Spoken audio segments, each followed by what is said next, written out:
Okay, so hi. So welcome to the first ever World of Darkness video game panel. I'm Piotr. I'm working for Walkabout Games. We are the publisher of Arthur's Different Tales, Werewolf Apocalypse, Heart of the Forest. Can you also, guys, introduce yourself?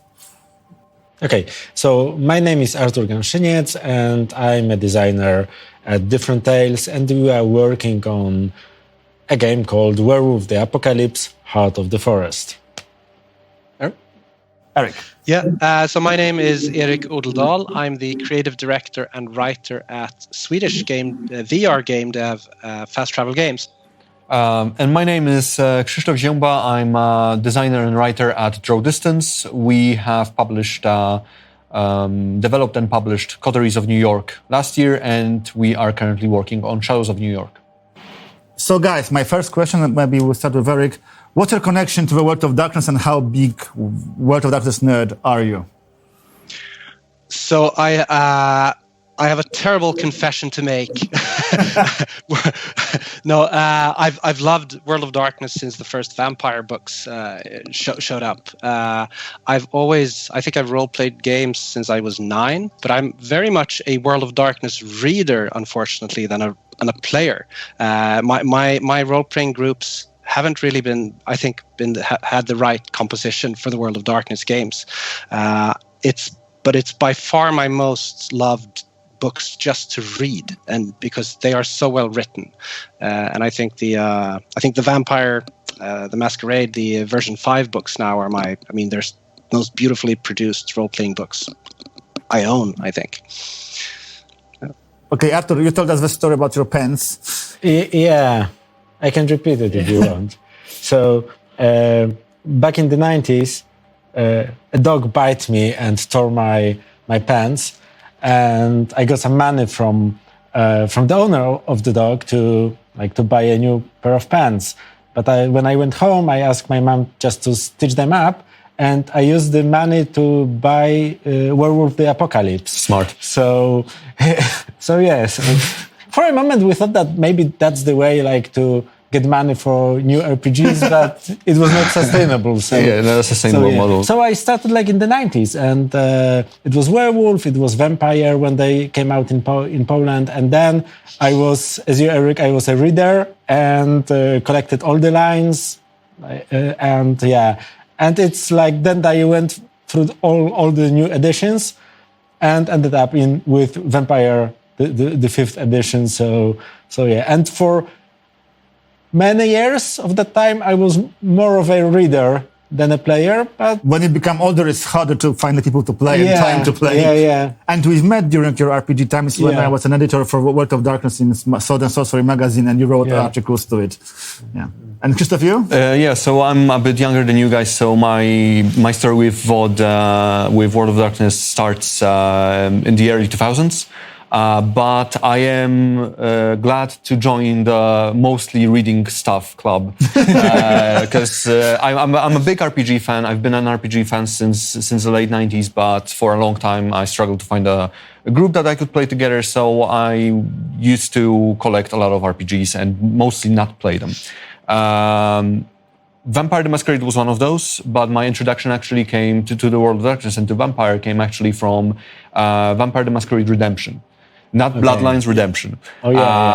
Because it was one of the games my cousin owned and he lent it to me and I've played it and I understood none of it and I suddenly started reading your section in the Sword and Sorcery magazine, which I used to skip over because I knew nothing about what it is about. I read it mostly for the more fantasy-focused stuff back then. But then I kind of went through my backlog of those magazines and found, so that's what a Nosferatu is. Okay, got it. So later on, I also got into. So when it came to time to buy a book, I was actually interested more in buying Vampire Dark Ages initially. But a lady at the store suggested I start out with Masquerade first, so I did that and later bought Dark Ages anyway. And since then I've been a big fan of the setting of World of Darkness. I think it has excellent lore. I love a lot of the stuff that Vampire the Masquerade does, and I'm happy that it's now working as a 5th edition, and it's currently like being supported as well. So when is the last time you played actual tabletop RPG, maybe? How many years? Oh, okay, so an actual tabletop RPG with people was at the beginning of this year, but obviously, like with the whole situation going on, I actually played my last session last week, so it's not that bad. My last vampire session, though, was a while ago, yeah. So my last session was, I think, 2 months ago. It was online, but it was not World of Darkness, and my last World of Darkness session was 5-ish year ago, probably. So it's kind of like mine, but I still buying all the new books and of course. So up to date, but like not practicing. And Eric, you? I actually played yesterday. So you won. You won. I'm GMing 2 campaigns right now. One in Forbidden Lands, which is a Swedish. I own that. I own that. Haven't played it yet, but I'm super excited. And tonight I will GM my Call of Cthulhu campaign with another group. So cool. Yeah. Respect. I mostly play one shots nowadays, but I try to mix it up. Okay, next question. If you have told yourself 20 years ago that you'll be doing a game which would be a canon for World of Darkness, how would you feel, Krzysztof? Well, I probably wouldn't believe it back then, even though it is definitely like an early dream to first to make an RPG-ish game, a story-focused, narrative-focused video game, and then secondly to base it on something that you're really passionate about and that you really like. So even though making coteries was in some ways probably the toughest challenge of my entire career so far, which isn't that long, but still, in game development, I still think that like my 15-year-old self would be very grateful for the opportunity. Artur? Wow. Yeah, it's not something that I would believe at the time. But I think this is what makes like IPs based on RPG game, on tabletop RPG game, unique, that there's so much of user-created content. You are a player, a gamer, but you're also a content creator, and sometimes that can lead to you making the official games. But still, people will discuss your characters, right? Not and this is something that's like I'm astonished by it that there is the path. Eric? No, actually, no. I wouldn't have believed it at all. I actually, I'm not sure I would have believed World of Darkness being, being a game, being a digital game thing. Yeah. It's especially so Wraith, right? Tabletop. Yeah, but it's. I mean, I'm so happy to do it. I love the IPs. I love all the lore and all all the secrets and everything about it. So. Okay, so can you name your three best World of Darkness systems for you and why? Absolutely. I mean, Wraith the Oblivion, obviously. That's why there's 3 because many would have to say. So. First of all, Wraith the Oblivion, because I just love the whole vision of the underworld, and to me that it's just so incredibly imaginative, and it's a fun place to explore in a game, and also the duality of the psyche and the shadow is just such a wonderful material to work with. I also love Vampire the Masquerade. I think it is, by far the most rich in, intriguing as in setting, there's so much conflict under the surface. And I'm also really, really interested in Mage, the Ascension. I'm actually, I have a couple of the core books in the mail being sent to me right now that I really want to read up on those. There's something about that setting and the whole freedom of the magic system that feels really, really cool to me.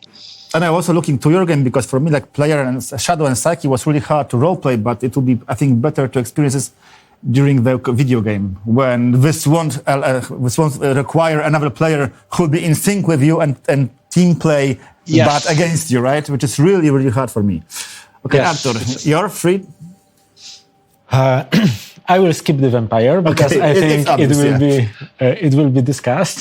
But Probably, yeah. I would say Wraith, conceptually, it's a great game. And at the time, the Shadow Psyche system was amazing. Was an amazing concept Very for innovative, me. yeah. And when we started playing it, it totally didn't work out with the group we had at the moment.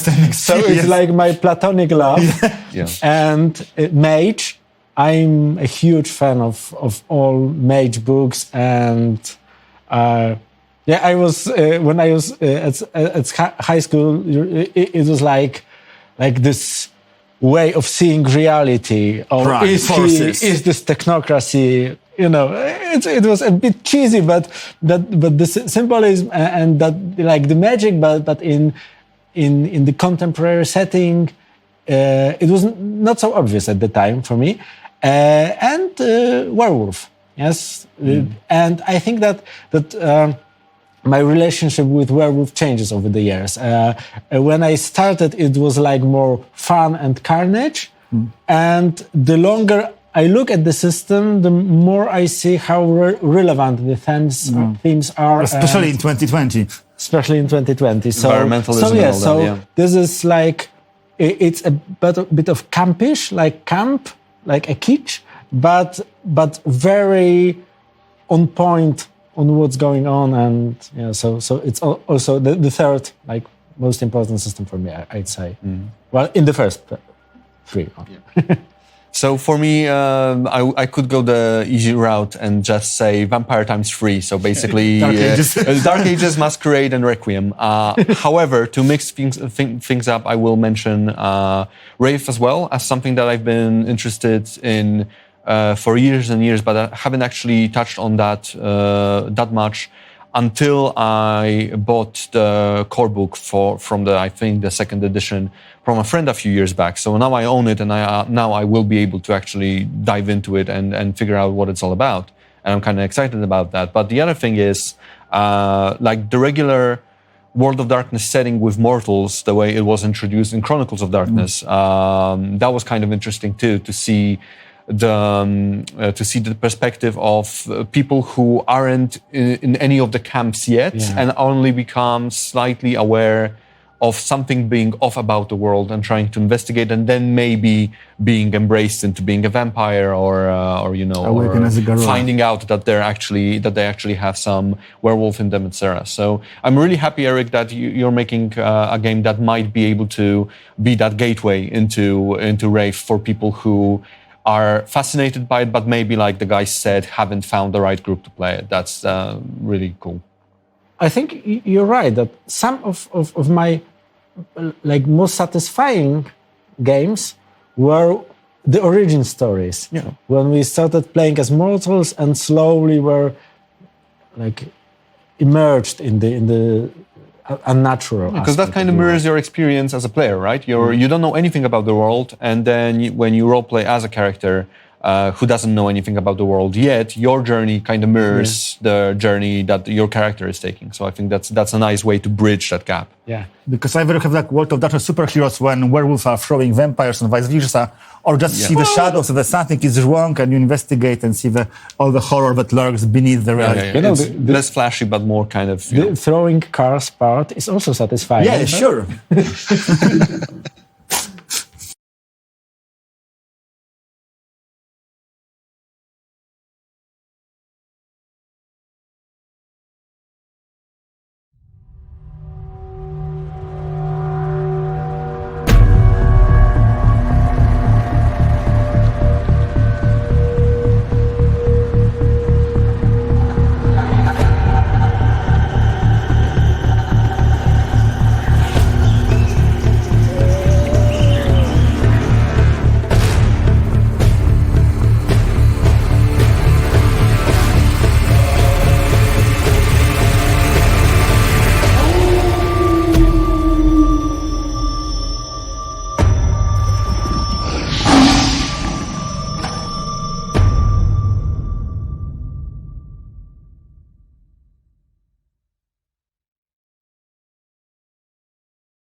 Can you feel it?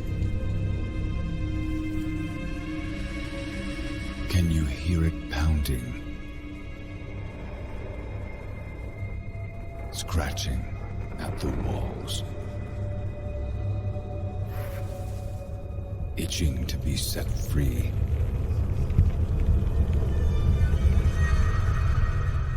It's changing you.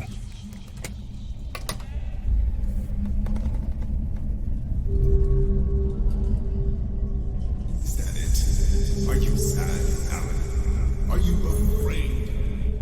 Do you have regrets? It's turning you inside out.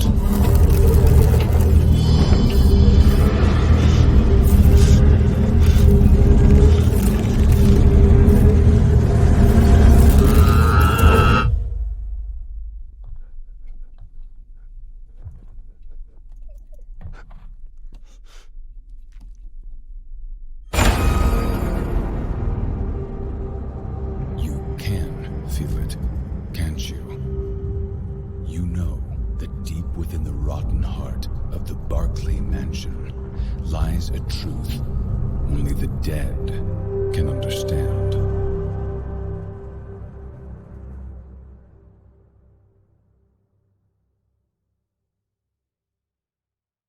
So let's talk about your games, Arthur. What is your game about? Why you're making this, and what's the main theme? This is an origin story, sort of. Kind of. Yeah. Segue. And it's a werewolf game, so it's about activism and maybe the borders, exploring the borders of activism. It's about being angry, about rage, about seeing the world as it is and reacting emotionally to it. And we place the game in Poland, so it's also about some things that happen in Europe, and in particular in Białowieża. It's an ancient primordial forest, one of the last in Europe, and it's being illegally logged. So it's about the logging and about saving the forest. So it's we hoped it will be like a fresh look on the werewolf, because usually when you think werewolf, you think like Amazon or pipelines, something like this, and it's cool. But there are many more interesting things happening on Earth, like the world of darkness. I like the world part, and places where there is still almost untouched nature, when there is technology and greed, and there can be werewolves between those two opposites, like tearing heads off or throwing cars, so or just caring very much about stuff. Maybe too much. Maybe too much, and that's for me that's a unique setting. We can put players in and let them explore how they feel about it all. So that's how we try to approach our game. Eric, your game? So Afterlife is it's also it's very much an introduction into the world of Wraith the Oblivion. It's about becoming a wraith and finding out how the world works, and because the underworld is a large place and there's tons of intrigue there as well, and we don't want to throw players in at the deep end. So we really want to, like you said there, we want to introduce the players to the world of Wraith the Oblivion. We want them to, be intrigued by our game and maybe search out other stuff. So it takes place mainly in the Shadowlands, but it's very much aware of the larger piece. And for those who don't know, can you explain what Shadowlands are? So the Shadowlands are kind of like a mirror of the Skinlands of our world. It's where wraiths and specters dwell and fight for their souls. It's a place that is very similar to our world, but where time moves differently, and items and stuff from different ages can coexist. And it's also it's a place where death is obviously very much present. Afterlife is very much a horror game. We want to scare people a lot. It's also a VR game, so it's the first time the World of Darkness enters the world of virtual reality. And it's a first-person game. It's built very much around exploration and figuring out the story for yourself rather than having it linearly told to you. And of course, the conflict with your shadow is very much in the center. It wouldn't be a Wraith game otherwise. Awesome. Krzysztof? Sounds great. That sounds great. Yeah, sounds like something that I'm gonna sweat really like crazy when I'm gonna play it, because I'm not as a person who's making a kind of a horror game. I'm not a big horror fan. So I mean, I like horror, but I don't like being scared. So there's a and when you get older, the video games scare you more. Believe me. Okay, well that's not encouraging, because I thought I was getting better with time, but apparently it's gonna be a bell curve. So in terms of our games, one of them is already out, Coteries of New York. And that one, which released December last year on PC, and I believe in March of 2020 on all the other consoles, on the other platforms. Coteries is mostly like, it seems your guys' games, an introduction to the world of darkness, specifically to Vampire the Masquerade. It's a very kind of newbie-friendly experience, and so the story is about as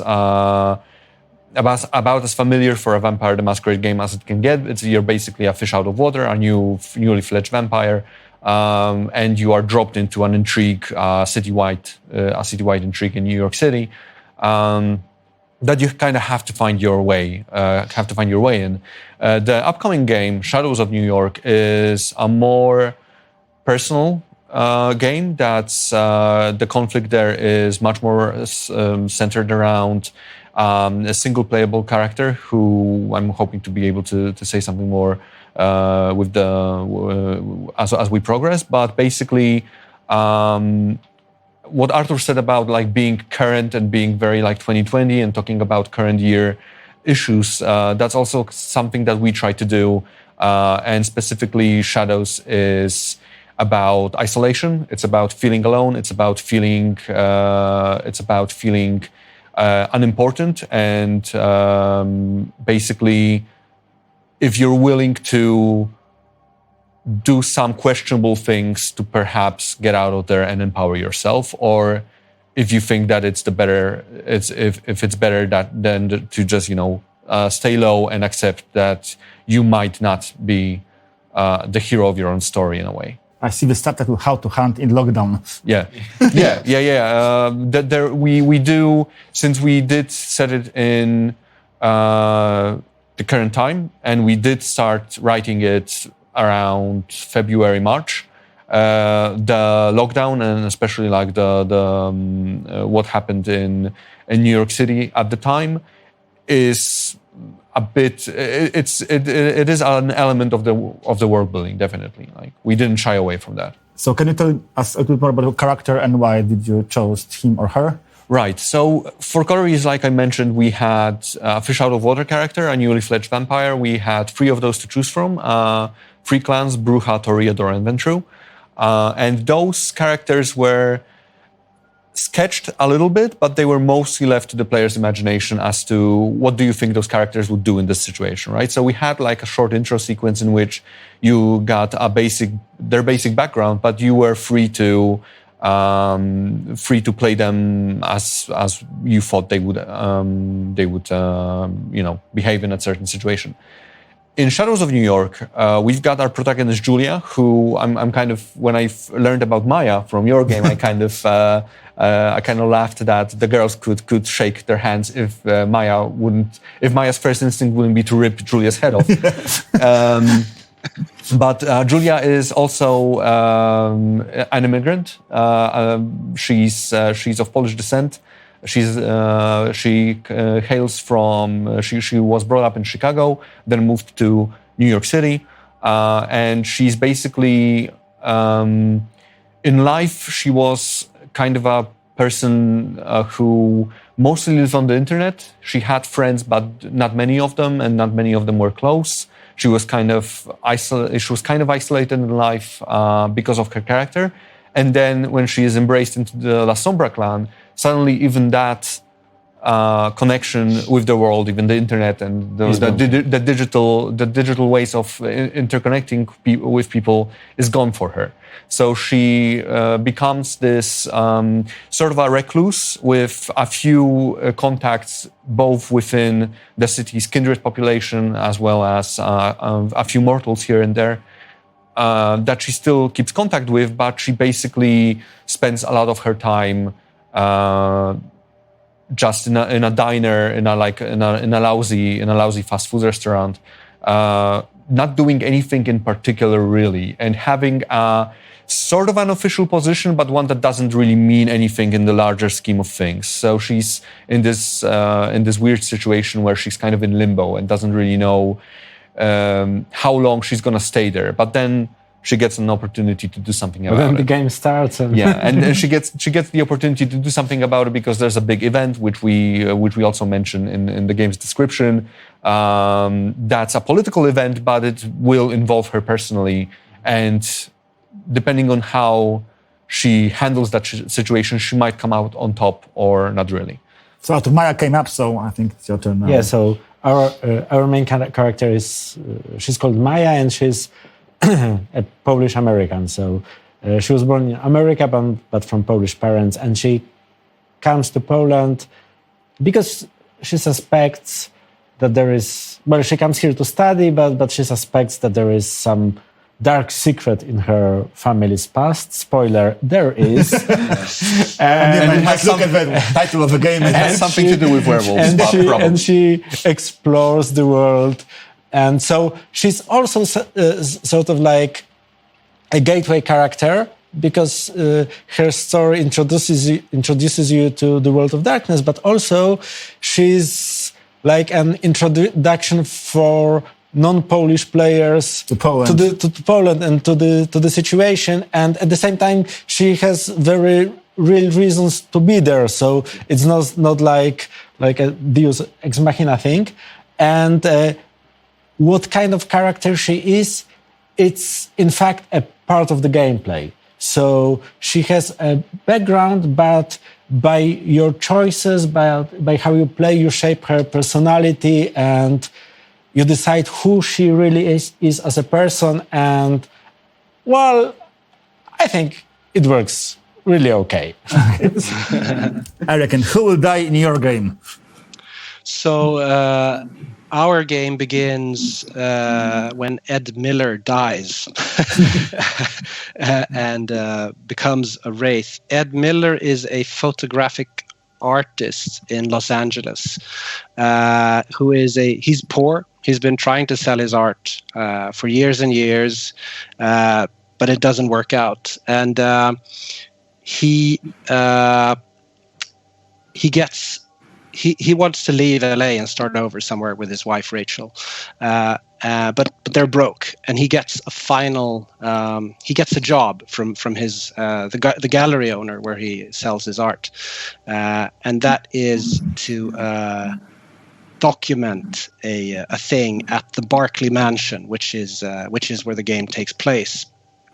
And Ed is someone. He's an, I guess you could say, unhappily married man. The Barclay Mansion is owned by a movie mogul. This story very much takes place in the movie business, and with movie stars and TV show presenters and stuff like that. So it's really a story about the decadence and what's hidden behind all the glamour. Death is hidden behind the glamour, obviously, and so it's. I guess you could say it's a story about both figuring out the Barclay Mansion's past, but also figuring out who Ed Miller is. We don't have any multiple. You can't choose. It's about figuring out who he is in conjunction with his shadow, of course.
hear it pounding, scratching at the walls, itching to be set free.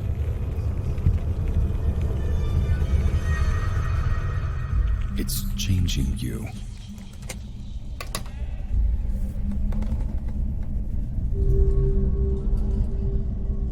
Is that it? Are you sad, Alan? Are you afraid? Do you have regrets? It's turning you inside out.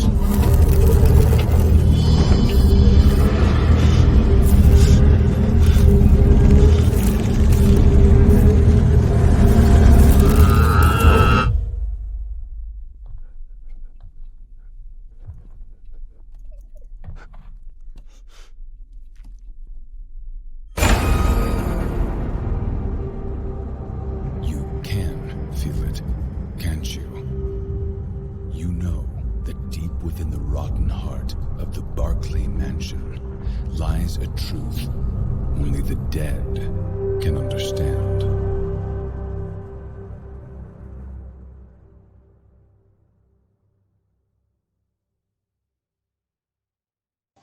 Okay, so you all said that you have introduction and origin story of your characters, but will like hardcore players will find something for them, or World of Darkness fans will find something interesting in your games?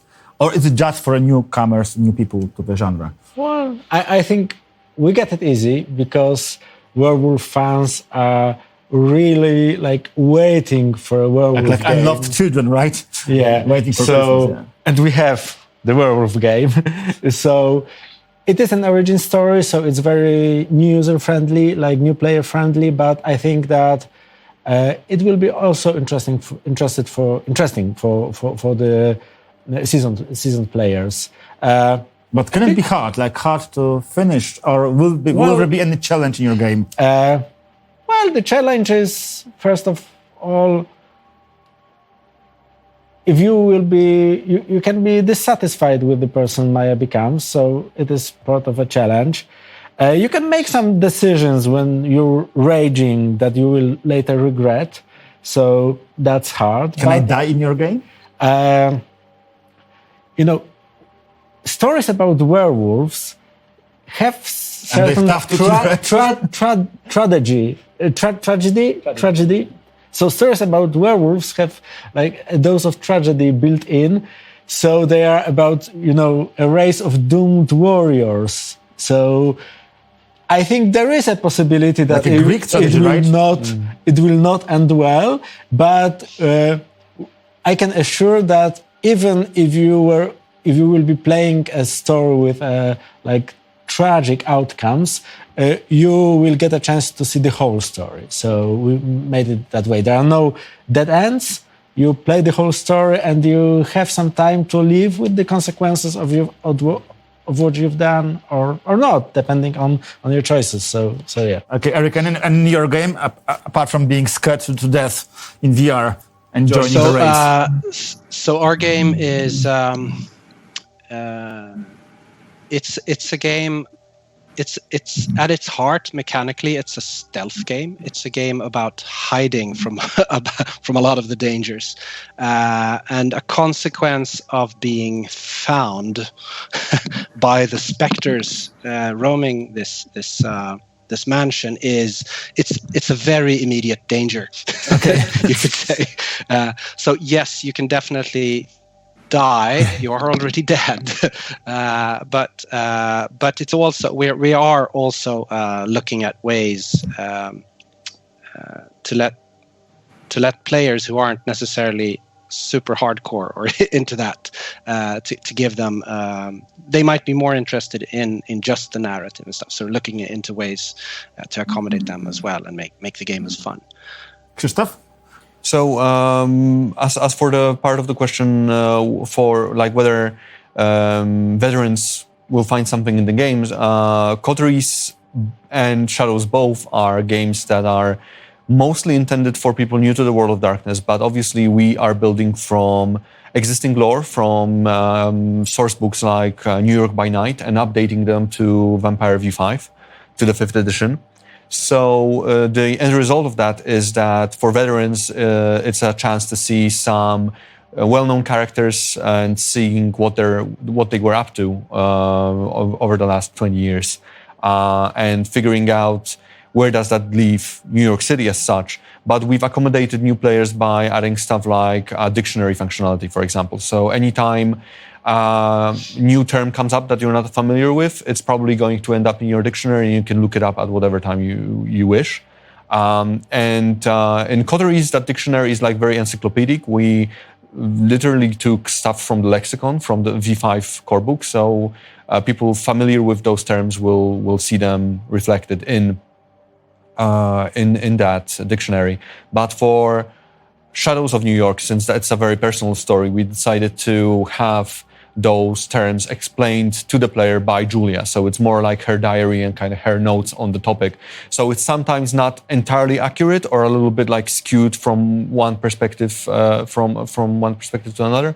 But Julia was a journalist in life, so she kind of she has a good eye for detail, and therefore the things that you can find there are pretty factual, even if a bit colored. As for the dying question, I could dodge that by saying, we're already dead, because obviously they're vampires. But final death is still a thing. Final death is still a thing, and while you can die in Coteries of New York, and there's a whole, basically, if you act too brashly and you allow the beast to take over, the beast is this kind of this need for the vampire to feed, and it's like a very primal thing. It's not something that you can reason with if you do not feed, and if you let hunger overtake you. We actually do have a game over there. You can also die at a different scene way before that. If you try rejecting your newfound fate, and it's kind of similar in the second point. It's similar to Shadows, which also has kind of like early ending. If you want to see what happens if you basically just decide to not continue the story, but generally speaking, we wanted the player to see the whole of Julia's story. So Shadows is a little bit more mechanics light than Coteries was. It's more of a streamlined, closer to that visual novel model that we kind of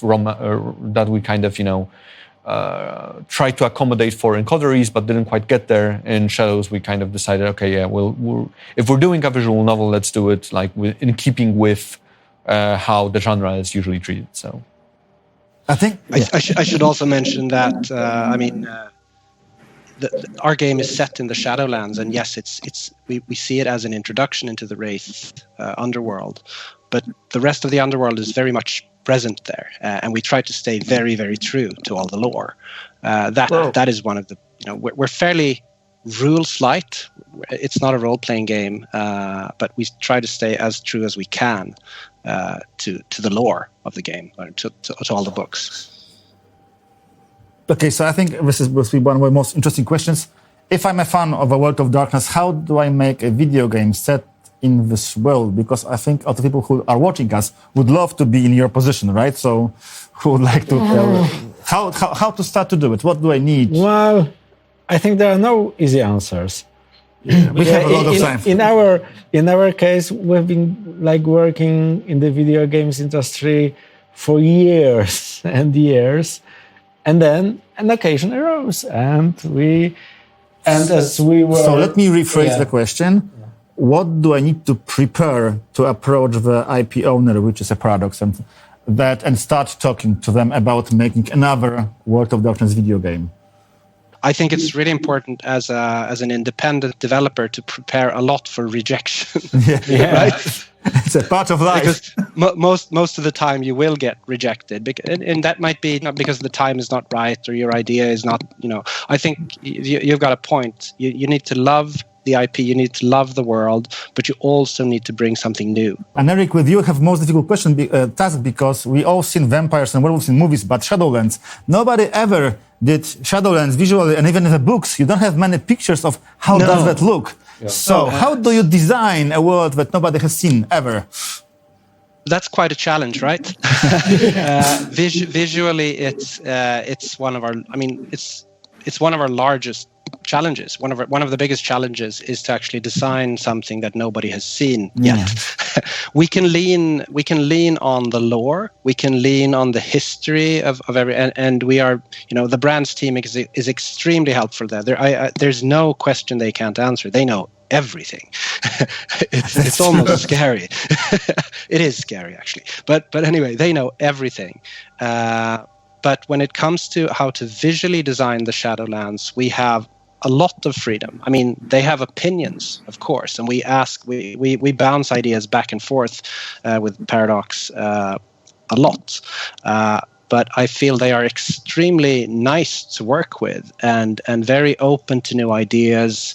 And I mean, in our case, nobody has seen the Shadowlands. So I mean, what we do is bound to make a mark, and I really want that mark to be a positive one, and something that people can look back on. It's going to evolve. Everything is going to evolve over the years, and World of Darkness is such a big place. But it's really cool to see, when we say that the Barclay Mansion exists, somewhere in Los Angeles, then that's it. It's there, right? Yeah. And that to me is just so exciting. It's like we're building a big universe together, but yeah, they're really good to bounce ideas with, I feel. Okay, so World of Darkness is a psychological, deep game. How do you ensure you have this feeling in the video games, which sometimes are not that thoughtful, deep, and engaging? Krzysztof. Yeah, so it has to do, I think, with at least in our case, because with Eric and Fast Travel, that might be a little bit different, since the game is less of an RPG and more of an immersive experience. But I think that a key thing is to realize that you're not making a game that is about winning. You can definitely, a player can feel like they're doing well, or they can feel like they're not doing very well, but it's not about the end effect and a score at the end. It's the journey that matters. Yeah, well, I'm kind of a journey and the destination kind of guy. So I also like to do see endings to things also being satisfying, but for a game that's mostly about, in our case, mostly about sitting down and reading, it needs to be immersive, and it needs to feel like there is something worthwhile in the fact that you're now spending this time in kind of this headspace instead of blasting away at aliens or doing whatever else. I also like blasting away at aliens, not to poke at any other genre of game, but I do like when there is enough meat on those storytelling bones that I can actually I really like it, even if it's a action-oriented game, when I understand why am I doing the thing, right? Like the action of doing the thing can be nice, it can have nice feedback, and it can be a very well-animated thing and has great soundtrack, etc. But if it doesn't mean anything at the end of the day, me personally, I kind of lose interest pretty quickly, which is why I prefer single-player games to multiplayer games. Because for me, every multiplayer match is kind of it's kind of thing that starts, it ends, and I'm not sure if I've gathered anything in the meantime that kind of will stick with me, right? Whereas if I play a video game that's very narrative focused and it tells me a story and it asks me to make decisions, and I kind of have to see what those decisions mean for the character in the long term, I feel like I might have seen at least an interesting perspective on something that I didn't consider before, if nothing else. And that I think is very worthwhile. Artur? As you said, we have it easy because we have a game that's text-based, and in our case, it's written as it were told by the main character. So it's I was, I did, and so she's telling her own story. And we are asking the players to decide on the character's emotions. Like, I was so angry, or I stayed out of it.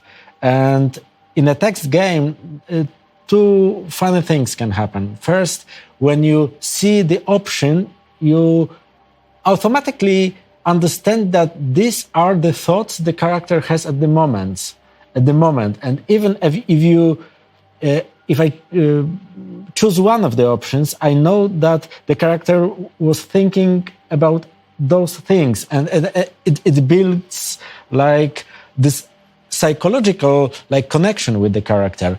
And the stuff we also do, because we are putting a huge focus on rage, is that as your rage changes, like the description of some scenes change. So when you are raging, you see the world differently, and the scenes are slightly different. And it's like a feedback to your decisions. I'm angry. I make a like decision that fuels my rage. The world changes, and probably it's easier for me to make another decision that's like fueling my rage. Feedback loop. So that's how we approach this psychological thing. Apart from writing a good story or making you think about things. Yeah. And Eric, with you? So we have a fairly large cast of characters in the game, and what I've really focused on is trying to make these characters balanced and believable. You might not see a lot of them all, but I've really tried to make them, human, because to me, being a Wraith is, well, having been human, it's about finding or keeping part of your humanity, and not losing it. And I think in any game, in any story, but definitely in games, the characters you meet, the conversations you hear, the player is always going to reflect themselves, on those. So I think that's one thing, and also being able to tell a mature story with psychological depth. I think making a Wraith game, and I'm not going to. I mean, our previous games have been, they've been quite funny, or placed in these fantastical science fiction locations. That's awesome. I love writing and building stuff like that as well. But at least our previous games haven't, really delved into psychological depth, whereas a Wraith game really gives us that, opportunity to dig down into something, and how would people act if in certain situations, and and just seeing the repercussions of what people did, because you are dead, you're going to see stuff that that happened before, etc. And I think there's a lot of stuff for us to explore there, for me, it's mainly about making sure that the characters are believable. So I spent a lot of time making sure that they are. I feel they are anyway. So before we move to the questions from Twitter, which we gathered in the last 2 days, the last question from me is, how should I prepare for your game? What to read, what to watch? Of course, apart from core books of RPG system, but should I see, read, or watch something that will help me to be more in line with your game? What would you suggest I do? So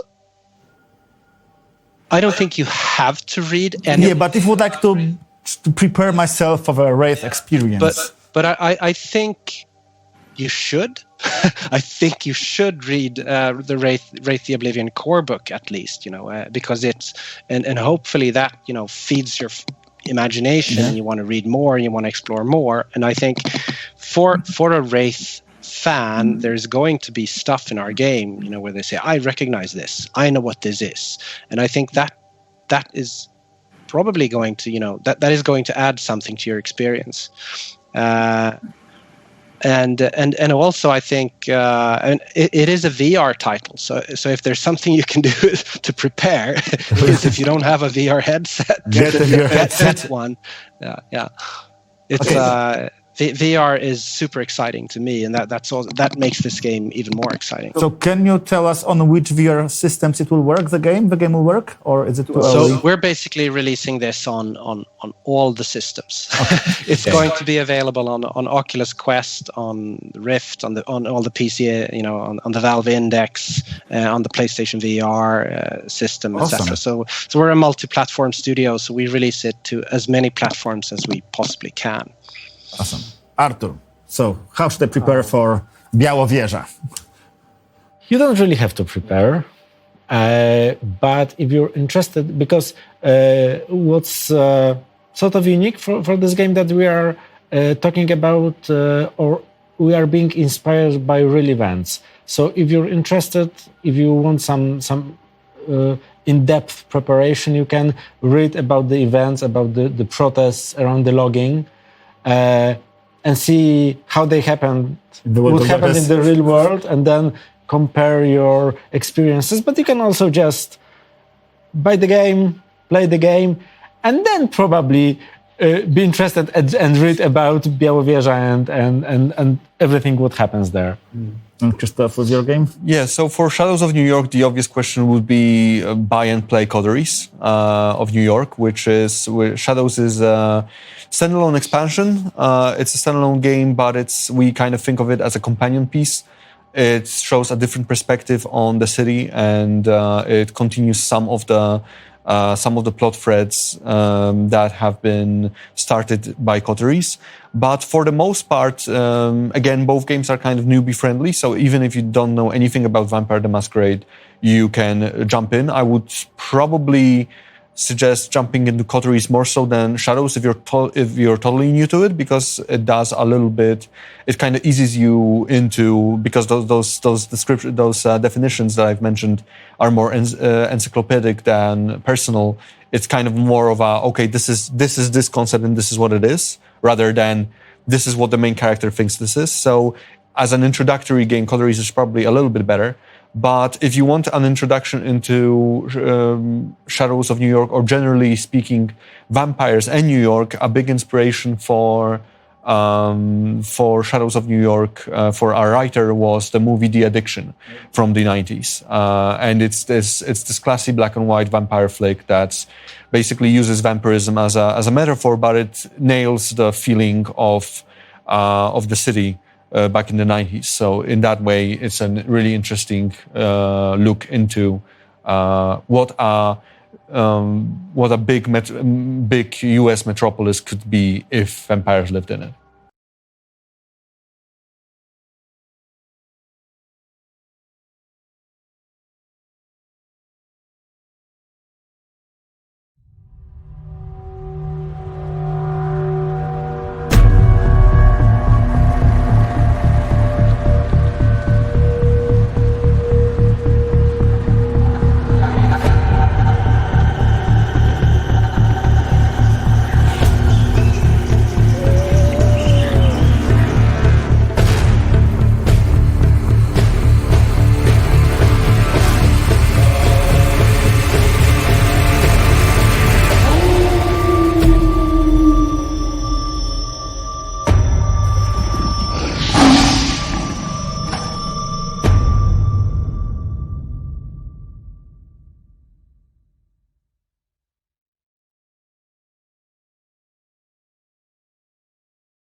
Can you hear it pounding?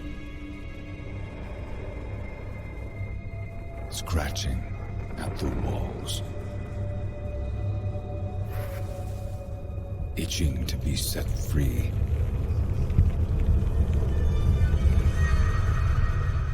It's changing you.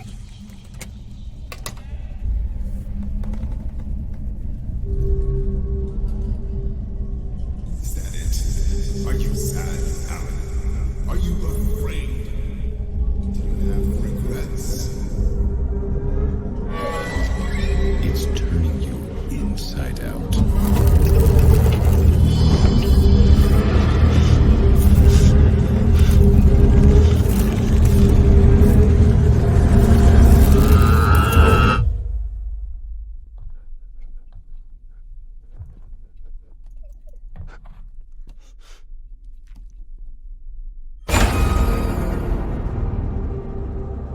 You can feel it, can't you? You know that deep within the rotten heart of the Barclay Mansion lies a truth only the dead can understand.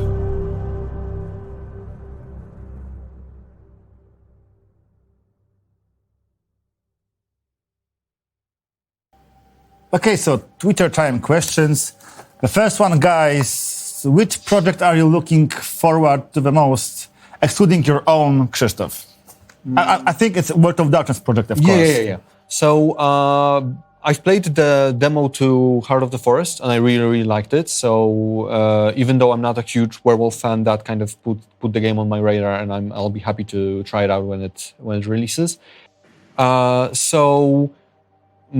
Everything that I've basically learned from Eric about Afterlife sounds super interesting. So he will make us buy VR headsets. Yeah. So whenever I get a gateway drug. Yeah, kind of. Whenever I get a VR headset, I'll definitely have a look at Afterlife because all that stuff sounds super interesting. And I also I've also played the demo of Heart of the Forest, and I really like that. So even though I'm not a huge fan of Werewolf, that definitely put the game on my radar. But what I'm the one game that's not being discussed here that I'm looking forward to is Swansong, Vampire the Masquerade Swansong. Yeah, because that it looks really cool. The trailer. We love the trailer. Yeah, the trailer seemed very interesting. Artur? Yeah. Well, right now, because I hype very easily, I'm very hyped for the Oblivion, for the Oblivion Afterlife, because I imagined like VR headsets, the Spectres and stuff like this. Swansong is great. I will definitely play Shadows of the New York. And I'm also curious about the big werewolf game. Big Brother, our Big Brothers. Yeah. I'm a lame gamer, so I will probably get my ass handed to me many times. So I'm not sure if excited is the right word, but intrigued. Yeah. I'm curious about it. Eric, how about you? So I think I got the key for Heart of the Forest from Andreas at Fast Travel Games. So I'm really looking forward to playing that. I know I've got Coteries of New York installed, so I'm really looking forward to playing that. Whenever you find the Shadows time, of New York, of course. The thing is that I have so little time to play games these days. So you keep building this pile of stuff. But all these games sound super interesting, and I'm really looking forward to playing that. I'm also, of course, super interested in seeing what's going to happen with Bloodlines too.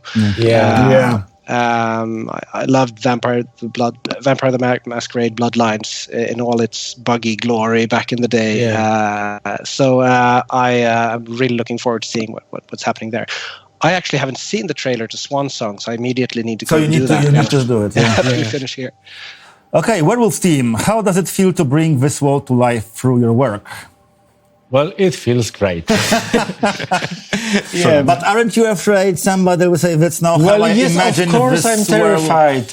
We've just, at the moment of recording, we've just released the demo to the wider public. Yeah. It's the end of August for us. And the reactions are really nice. and I'm terrified because I know that the whole game have to like live up to the expectations. So the feelings are mixed. I remember this one Fine by preview where mixed. in the flaws of the demo said the full game might not be as good as the demo. Yeah. Yeah. Okay, Vampire team. How does the experience gained from coteries influence Shadows? So basically, Shadows is built using much of the same framework that we used for coteries. So definitely, like on the technical side of things, even though we haven't quite managed to avoid any problems, we definitely had less of them than we had during making coteries. So technology-wise, we're pretty set. That's definitely an influence that basically takes a lot of my mind whenever I implement the game. And we also, since Coteries was our first dip as a studio into a narrative-heavy game, we also learned from people's response to the game what worked for it and what didn't. We kind of figured, we took all of that into account when creating Shadows and deciding what to focus on. So in that way, I believe Shadows is going to be, in some ways, a bit of a stronger and tighter experience than Coteries was. So Coteries was definitely a learning experience for us. Wraith team, what is the most challenging thing about making a VR game? Getting player presence right. Making sure that the player is in the world, not, watching it. I think that's the single most difficult thing ever. When you touch things and lift things in the real world, they're tactile, you can feel it, they have weight, etc. When you touch and move things in whether it's using Wraith grasp or some kind of Arcanoi, or just physically touching things in VR, they don't have weight. We need to simulate it somehow. You need to fingers should act in a way that is believable to you as a player. Instead of pulling you out of the experience, it should immerse you more, etc. That is, and I think will always be the most difficult thing about making VR games. Another thing is VR storytelling, because we can never ever take control away from the player. That's just, we can't do that. We can't force them to watch something. We can't, you have 360 degrees. It can just choose to go away or, take a step outside, etc. So that is also very challenging and fun. Both are fun challenges. Okay, so what's the release date? This is another question. If you can, of course, what you're allowed to say. Early 2021 for now. Okay. And, so it's like Q1, right? Yes, yeah. Artur?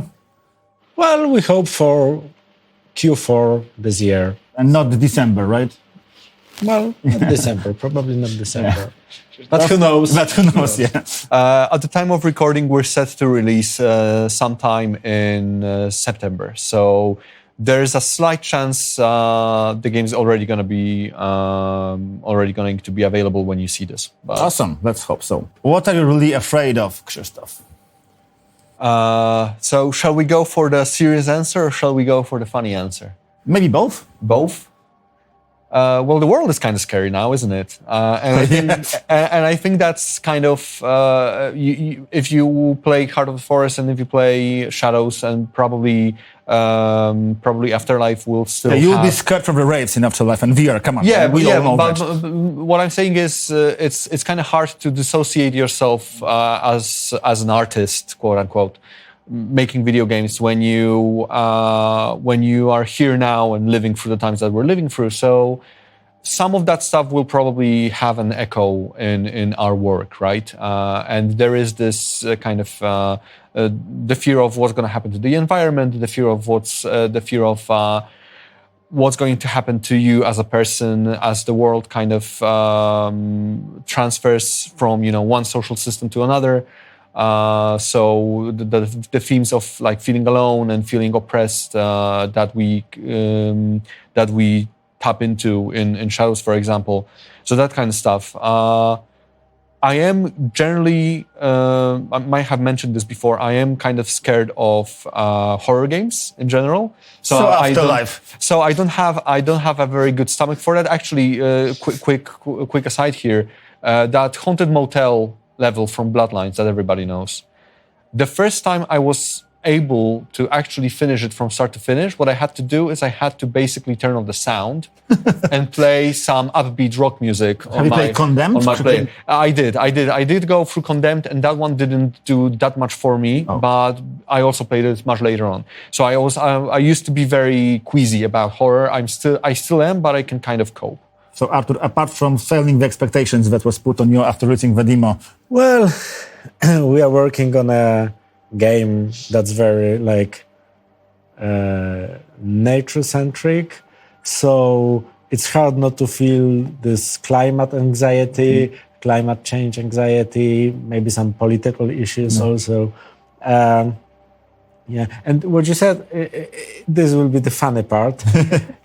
Years ago, when I was playing The Thief, The Haunted Orphanage. I didn't manage to finish it because I was so stressed that I'm in someone's apartment and they can just find me there and I would be so embarrassed.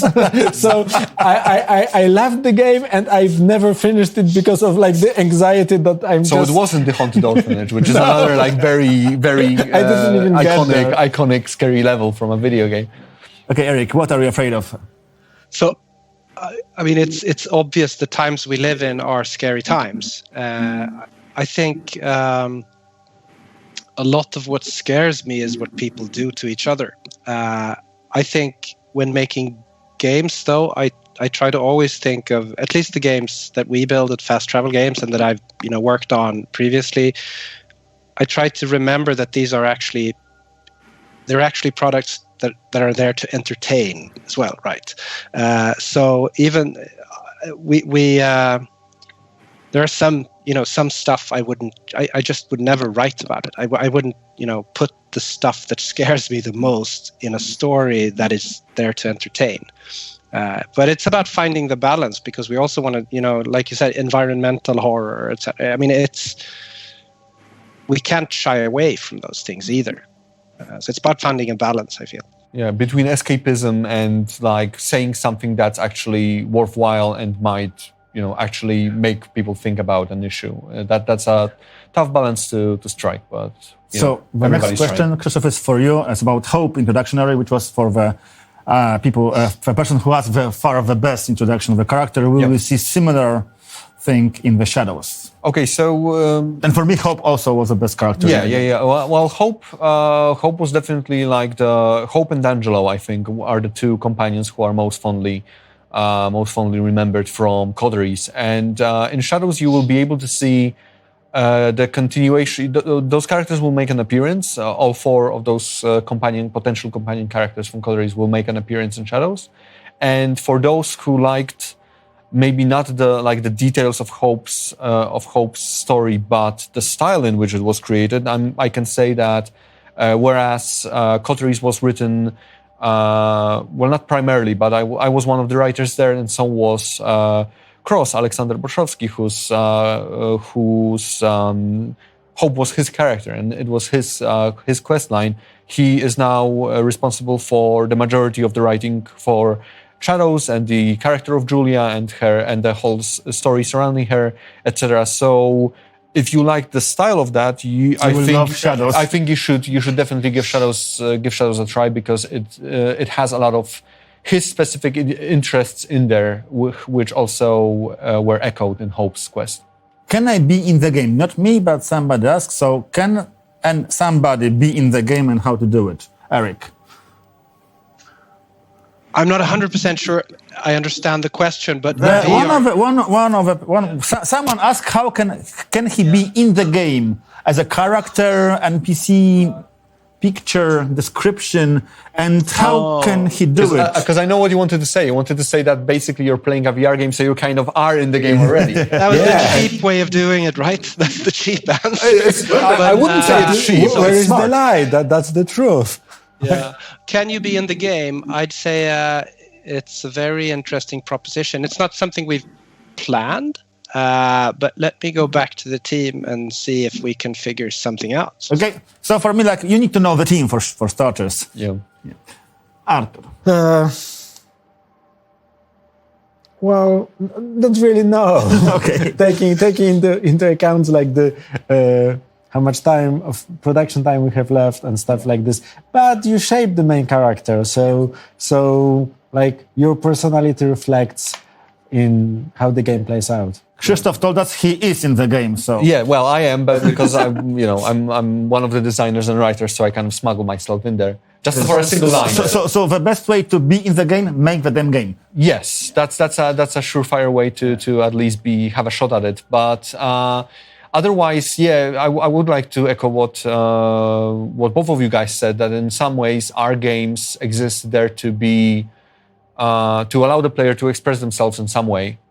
So in a way, when you play Coteries, at least, because with Julia's story, that's more personal and that's more of a given character who you kind of follow through her story.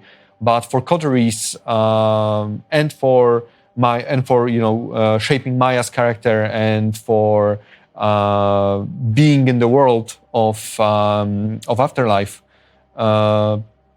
you could argue that playing the game will make you be in the game in a way. And my advice, if you want to be in the game, you need to be really, really early in the production to even be able to do it. So not once it's released, and especially if you want something more than just like an Easter egg, like a list of names on in a book or something. So I think we kind of answered the next question: where do you see the future of this world going?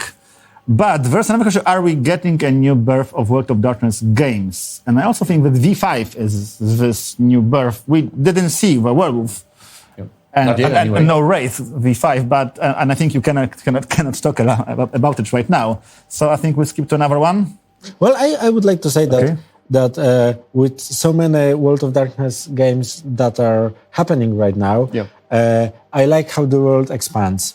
Yeah, different themes mean different places of the world, different worldviews, different approaches to the game. And I love this. Yeah, something that seems to be at the forefront of the current World of Darkness is the fact that they kind of want to focus on smaller places and like less familiar, perhaps less familiar places for most players. So less of the big cities, like we did New York, true, but you guys, for example, are doing Białowieża, which I think is very awesome. And if you read the Anarch source book, for example, they've got all sorts of like borderline weird places to set a vampire story in, from my perspective, from what I would expect from a vampire story. But I think that's great because it allows different creative voices to add something to this setting, and I think that's very valuable. So the question is, in regards to Wraith, how are you adapting Arkanoi to a video game format? But maybe we'll do it like, how do you implement your special abilities of your disciplines, Arkanoi, and werewolf stuff into the game? Okay, Krzysztof? So for disciplines, for Coteries of New York, one of the reasons why we picked, why we decided in the end to only have like 3 playable clans, and that those were the specific clans. The reason was that they share a lot of disciplines together. So we knew we only had so much time to create variable choices, and so we kind of settled on Bruja, Toreador, and Ventru because they all share presence, and then they have 1 or 2 things that are kind of specific to them, like Potence for Bruja, Dominate for Ventru, etc. So basically, since the game is text-based, it all comes down to 2 things: to the masquerade, obviously. So whether using this power right now will endanger the masquerade or not, and any other consequences to using that power that might happen. So sometimes it will only cost you rising hunger to use that, and that's all that happens because you kind of stack the situation in your favor in such a way that the mortal can do nothing to oppress you, to oppose you, and that's kind of the vampiric fantasy of being, a powerful being that can use their powers to influence people. But other times there will be sometimes surprising consequences to doing that. The same way as if we were playing an RPG session and I would use my power and then roll a botch or something, or roll basically a yes but kind of result. You get what you want, but you also have to pay a price. For Shadows of New York, we are tackling De La Sombra, whose signature thing is Oblivion. The power to kind of this kind of ties to Wraith because it's the power to interact and draw power from the other world, the other side.